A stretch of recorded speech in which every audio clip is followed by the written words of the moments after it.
Hello, friends. We are back on the Bleacher Report app and on YouTube as well for another NBA Insider live stream video notebook with me, Jake Fischer, your resident NBA Insider for all things Bleacher Report.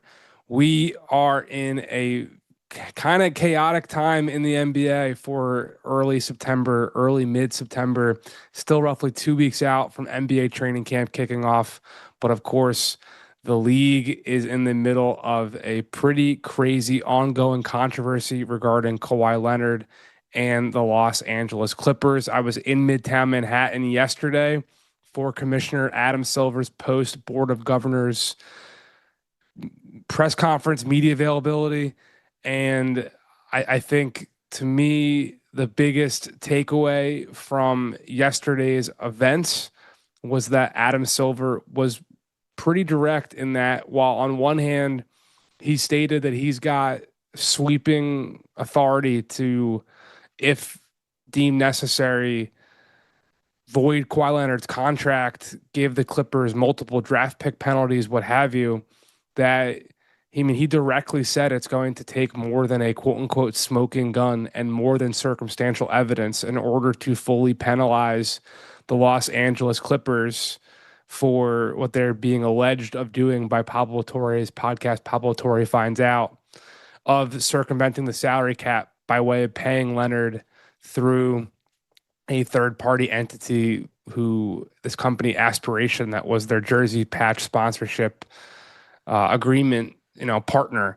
So that's a direct contradiction to what's in the collective bargaining agreement. I heard multiple people this week when I was on the phone, from cap strategists to agents to ownership figures, stating that the CBA says that all the league needs is circumstantial evidence.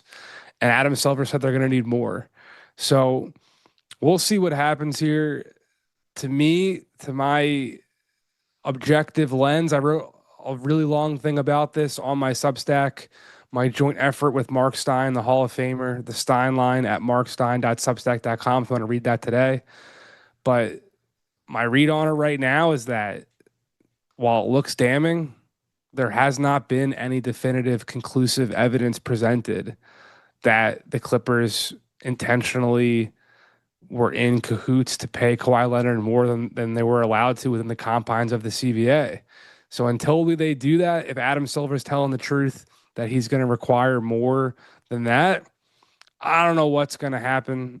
I don't expect anything to happen for a long time, as the NBA hired Wachtell Lipton, this New York law firm, to investigate this. I don't expect there to be any resolution until after the All-Star game that the Clippers are hosting in February. So we'll see what comes from that.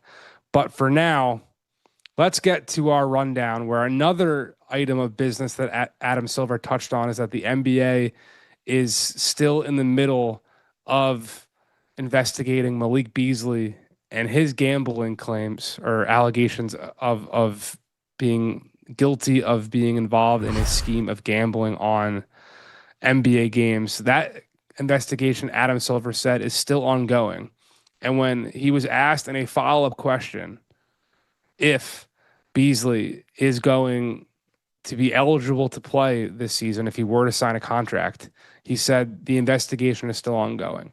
So will Malik Beasley even be eligible to play in the NBA? That is still a question that teams like the Detroit Pistons, the Cleveland Cavaliers, the Minnesota Timberwolves, and the New York Knicks were wondering when they reached out to Beasley's representation in recent weeks after he was changed as being like a target, a subject of this federal gambling investigation, and just a person of interest.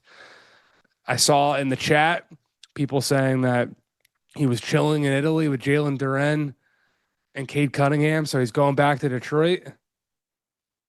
Maybe. But I think Detroit, just like every other team that I mentioned, is questioning whether or not Malik Beasley is still going to be wrapped up in whatever this investigation on a federal level will ultimately divulge, and what the NBA's own investigation could net out into as well. The Knicks, I'm going to say, I think I'd be surprised if they actually really do get involved with Malik Beasley here after today's news that they are signing Landry Shamet to a 1-year contract. I think that all but rules out Beasley to New York.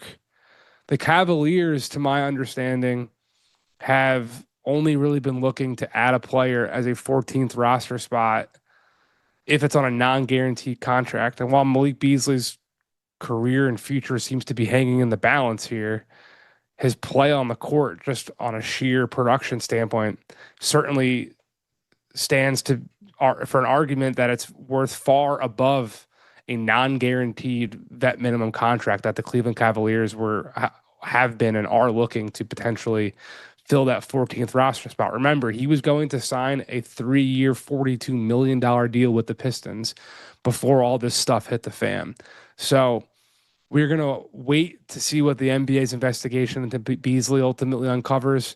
I would venture to guess that will see the light of day. That result will come to fruition well before the Clippers investigation does.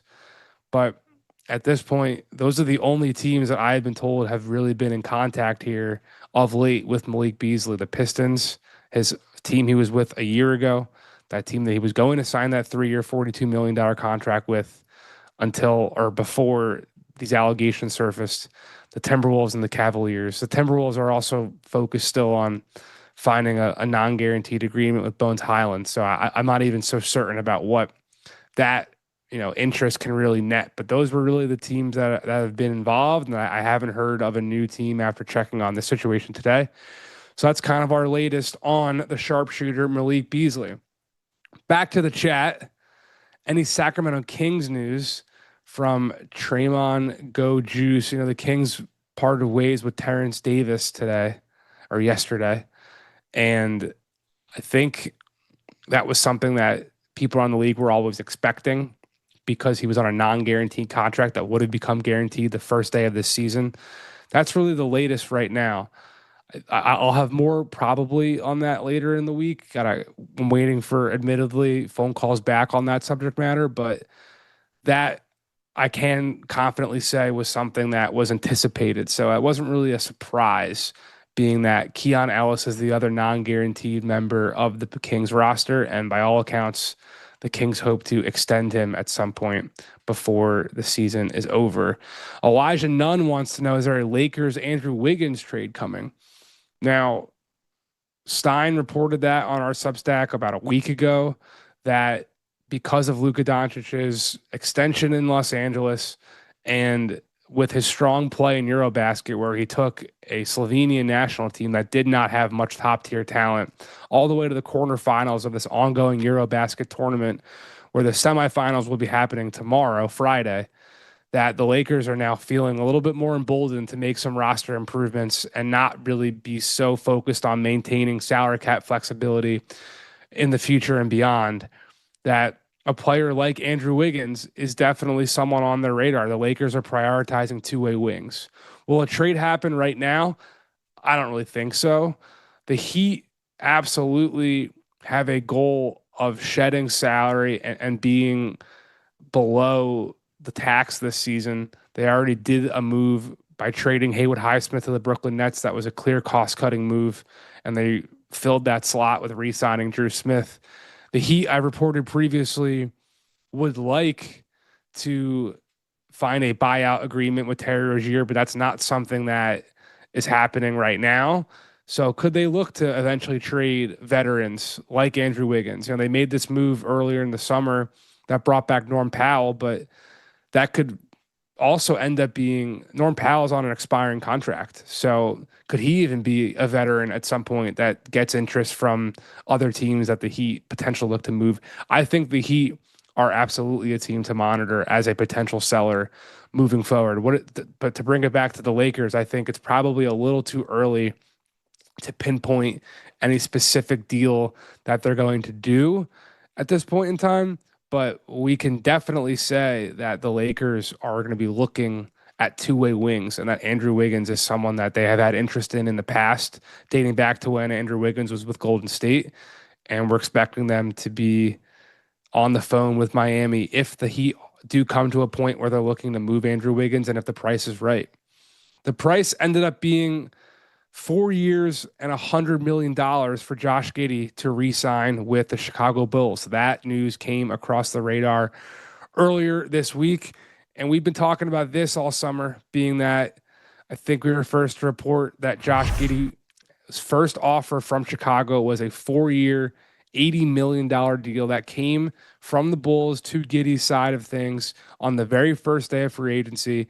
But Giddey's representation was very clear and very firm that they were going to want something far closer to $30 million in average annual value. So the fact that they came right in the middle at 25, I don't think, I mean, it definitely, I know from my conversations with people around the league this week, did not really take anyone by surprise. This was the middle ground between the two ends of that ballpark, the $20 million in AAV and the $30 million in AAV. 25 is smack dab in the middle. And it really comes at a point where Chicago wanted to lock up Josh Giddey long term. They did not trade Alex Caruso for this 22-year-old point guard without plans on keeping him long term. They were not interested and did not entertain any sign and trade inquiries in Josh Giddey long term. So now they have their guy. I saw in the chat, it went away. But from Cameron 15, does this mean we might see a Kobe White extension soon? I don't think so, because Kobe White, to my understanding, is going to be eligible for more money as a free agent next year. And the talk around the league has already been that Kobe White is going to be seeking even north of the $30 million average annual value that Josh Giddey has been. And that's going to probably be a pretty big talking point about Chicago's offseason when we get to that point right now. I'm not expecting an extension for Kobe White at this juncture, but his future and what Kobe White's contract could ultimately look like is now, I think, probably question number one about Chicago from a transactional standpoint, now that Giddey is secured and locked up long term. Probably number two would be what can or what even is possible to come for Nikola Vucevic on a veteran trade market situation where he's now finally an expiring contract. He's obviously been in trade talk for several years now. We'll see what comes there. But I think what's most important for Chicago is that they have their point guard of the future locked in for 4 years. It's been regarded around the league as a pretty team-friendly deal, but also a strong value play for Josh Giddey as well. At 22 years old, to guarantee yourself $100 million, if you really are worth $30 million plus in average annual value, you're going to be back on the free agent market at 26 years old before you even enter your prime. And if you really are that good, Josh Giddey is going to be eligible for a contract, well north of $250 million come the end of this deal. So I've made a personal rule several years ago that anytime a player signs a deal north of $100 million, it is, no matter what, a good deal. $100 million is a hell of a lot of money. So when you can get that coming off your rookie deal, it's to me, objective win for the player. I think cap strategists around the league are looking at this as a pretty strong value deal for the Bulls as well.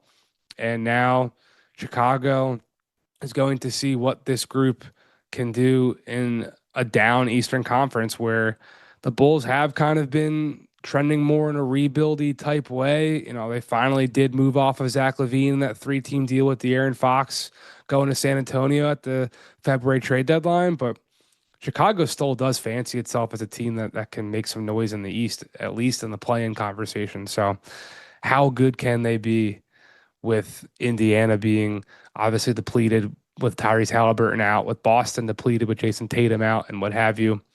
We'll find out. But for now, the rest of the restricted free agent market updates we're going to get to at the end of today's show, because we are going to something that was passed by the competition committee this week with the Board of Governors convening here in New York City.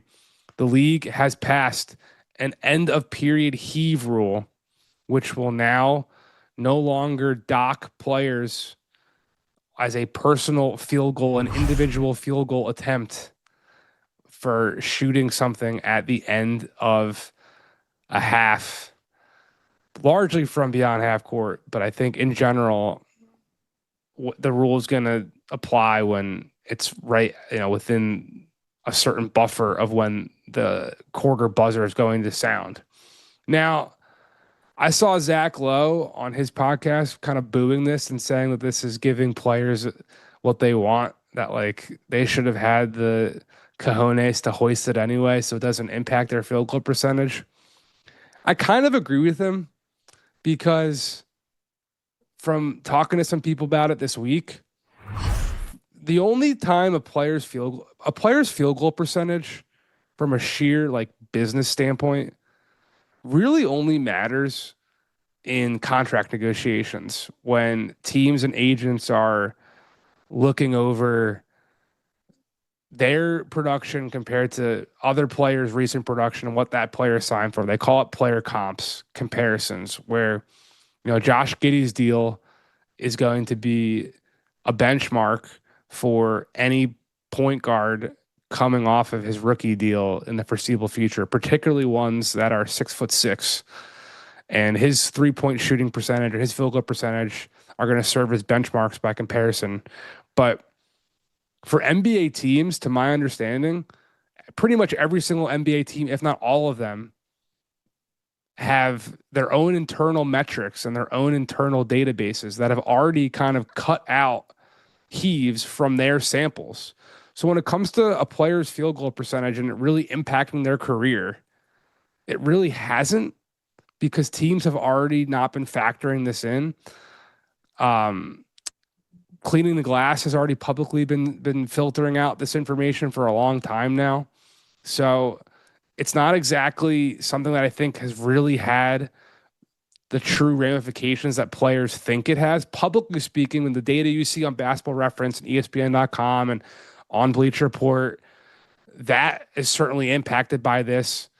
But from an earning potential standpoint, what these statistics really do impact and why players care about their numbers first and foremost. Certainly players care about their numbers just to be able to hold up the stat sheet and say, look at what I put up tonight. But they really care about it as it relates back to their contract and what's in their pockets. And that I was surprised this week to hear from so many team people that like, this isn't really going to impact us because we've already been filtering out heaves from our data sets already. The one place it will impact players for sure is, it doesn't really matter for LeBron or James Harden, guys who are chucking 20 plus times a game, but it's going to really benefit the 10-day contract guys, the minimum salary guys, the second round draft pick guys like, process Sixers, TJ McConnell, who were clinging and trying to carve out their spot in this league. Every percentage point on their field goal, record was helping them make their case to be an NBA player. So I think we'll see more of those guys. I mean, across the league, we're going to definitively see more guys chucking heaves at the end of quarters, at the end of halves. But I think we'll particularly see it more with minimum salary guys who aren't superstars or all-stars, who have their places locked up no matter what. The players who have more to lose are going to be the ones who now have nothing to lose because it's not going to count in the official rule book, in these team databases, anywhere you see it, they're not going to be scored. So that, I guess, is a win for people who love heaves across the league. The Knicks made other moves this week, not just in bringing in Landry Shamet, as we touched on earlier, but they also have brought on former St. Joe's head coach and Villanova assistant Billy Lang to oversee player development. Billy Lang was an assistant coach on those TJ McConnell process Sixers days under Brett Brown. He's a Philadelphia area guy. That's part of what led him to being the St. Joe's head coach for the foreseeable future. So yeah, you see it there. He was an assistant in Philly during those process years. So that's kind of his background in player development here. Just a couple of thoughts on this. Number one, the Knicks have like the largest coaching staff in the NBA. And he's got Villanova ties. You see the tweet, Josh Hart, my guy B. Lange. Like, the Villanova Knicks just continue to get stronger with Josh Hart, with Jalen Brunson, with Mikal Bridges, obviously pour one out for Dante DiVincenzo and Ryan Arcidiacono. But the Villanova ties remain strong in Madison Square Garden. But the Knicks, I mean, they've made so many hires this summer after it was, they make the coaching change with Tom Thibodeau. They are, based off reporting in our conversations, they were struggling to find a true like associate head coach under Mike Brown after naming Mike Brown their head coach. But they have really built out a robust staff that, at least anecdotally from my conversations, is larger than your average NBA coaching staff. And they really have placed an emphasis on player development. So to me, that reads as a team that is already pretty locked up salary cap rise, right? They have basically the majority of their cap tied into Jalen Brunson, Karl-Anthony Towns, Josh Hart, Mikal Bridges, OG Anunoby. They've got this, core group, and they're going to need a Tyler Kolek, an Ariel Hukporti. They're going to need these young guys. I mean, pretty much it's going to be the way of the league right now. If you're an apron team, if you're a contender with a lot of veterans on max or near max salary contracts, you're going to need your first round picks, your undrafted players, your second round picks to be able to develop and contribute. Can you find your answer to Christian Braun being a key contributor on the Denver Nuggets as a rookie when the Nuggets win the NBA championship in 2023? So can the Knicks turn Pacome Dadier into a playoff contributor on the wing? Like, that's, I think, part of all this emphasis here. And there also was a bit of buzz that maybe Billy Lang's time at St. Joe's wasn't going to be lasting so long anyway. So maybe this is also a bit of a get out of jail free card for a coach who was potentially on the hot seat at a different level as well. But from a Knicks standpoint, he's definitely a very well-respected coach who has NBA experience, who has his Villanova ties, who has this player development specialization that is clearly something that New York is emphasizing in this new coaching staff under Mike Brown. Back to the chat where we go back to the Bulls, and Cameron J15 says the Bulls need to move on from Vooch, get a young, more mobile, athletic center if they can. They've been trying to, man. They've been trying to. There was definitely some conversation, some flirtation at one point in time between Golden State and Chicago about Nikola Vucevic and Zach LaVine last season. I haven't really gathered that Golden State, as we've said here, is so keen on bringing back Nikola Vucevic right now. But we get into the season, and he has another year where he's flirting with shooting 30%, 40% from three like he was a year ago, and he looks good defensively, or looks at least not bad defensively. We'll see what the market could end up looking like for a really solid guy, like a high character locker room guy known as that around the league, a sweet shooting big man like we just talked about. So we'll see what could change there. But at this point, I think that's going to need to be performance based, and Vooch is going to have to prove it a little bit, because while a $20 million salary is not really considered such an albatross anymore in today's landscape, where the cap is going to be approaching, $170 million next season, I think still it's a lot of money to take on for someone to match out, like to be able to send out that type of money for someone that maybe is going to be, a question mark in a playoff rotation from a defensive standpoint. It's going to take the right situation to make that deal come to fruition. Back to Golden State, where I know a lot of people's reaction after seeing Josh Giddey's contract was probably, well, what does this mean for Jonathan Kuminga?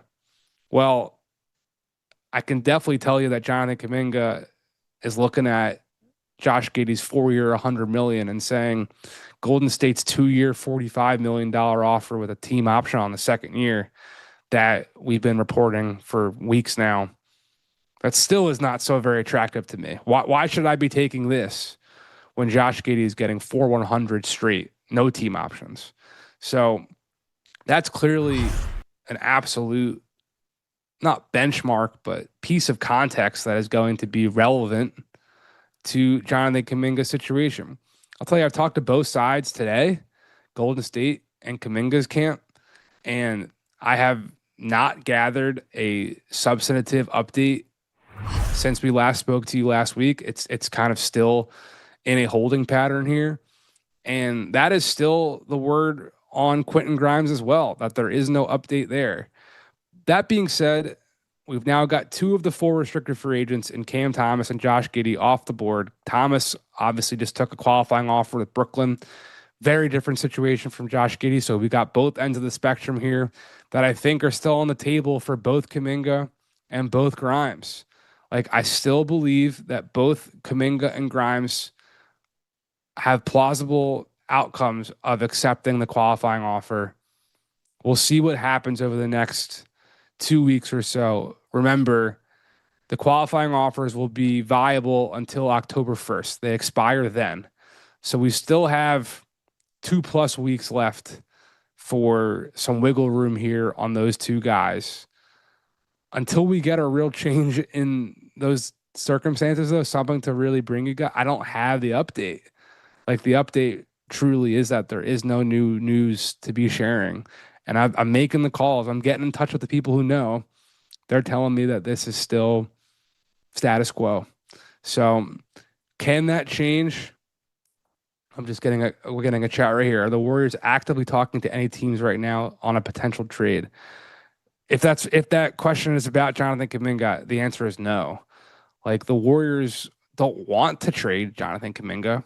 They're open to sign and trade scenarios, but they would only want things to come inbound calls from teams that want to sign Kuminga that are offering them either legitimate playoff caliber rotation players that the Warriors would want right now instead of Jonathan Kuminga, or like significant draft capital or blue chip young player prospects that they think can develop into playoff players and are worth Jonathan Kuminga being a 22-year-old bouncy forward who is really the only real like defensive wing piece aside from Jimmy Butler and Draymond Green, like a front court forward on this roster. And those 2 guys are both deep into their 30s now. The Warriors certainly need some type of insurance from either a Draymond injury, a Jimmy Butler injury, or even like a Draymond suspension, right? Like, Kuminga's role on this team is not just promising former first-round pick that they want to retain and Joe Lacob loves. Like, they actually, as a basketball player, they really need Jonathan Kuminga to be a key member of this rotation. And if they're not getting a trade package back that is commensurate with losing that type of player, they're not going to entertain it, and they haven't, whether that being Sacramento and their interest in him. You know, the Warriors have just not been interested in taking back Malik Monk, and they haven't been interested in taking back the contracts from Phoenix as well. So those have really been the only 2 scenarios that I have heard that have really emerged and been possible. But Golden State hasn't shown much willingness to bite there. I haven't heard of any sign and trade stuff for Quentin Grimes at all. And his situation, as we've talked about, has been murky, being that while Philadelphia traded for him at the trade deadline and did that with the goal of bringing him back and have said all along that they want Quentin Grimes back, he's behind Tyrese Maxey and Jared McCain, and then the recent number 3 pick VJ Edgecombe in the Sixers backcourt, not to mention Paul George, who's not really a guard. He's more of a combo, guard forward creator, scorer type, but Grimes is behind all of those players. So the Sixers have never really had so much incentive to rush to the altar and give him the best possible deal, in addition to the fact that there hasn't been a major open market that's been throwing money at Quentin Grimes either. So we are still in holding patterns, but we are going to be coming back to you on Tuesday, not our regularly scheduled Thursday, because I have some travel to attend to at the latter half of next week. And maybe by next Tuesday, September 16th, we will have some more substantive updates for you on the restricted free agent market. I have no updates on Andre Drummond or Kelly Oubre trade talks as well. Got nothing further to report, but I appreciate all of you for tuning in today, for hitting the chat, And we hope to see you next week, next Tuesday, for more NBA Insider video live stream notebook content right here on the Bleacher Report app and on YouTube as well. Thank you. See ya.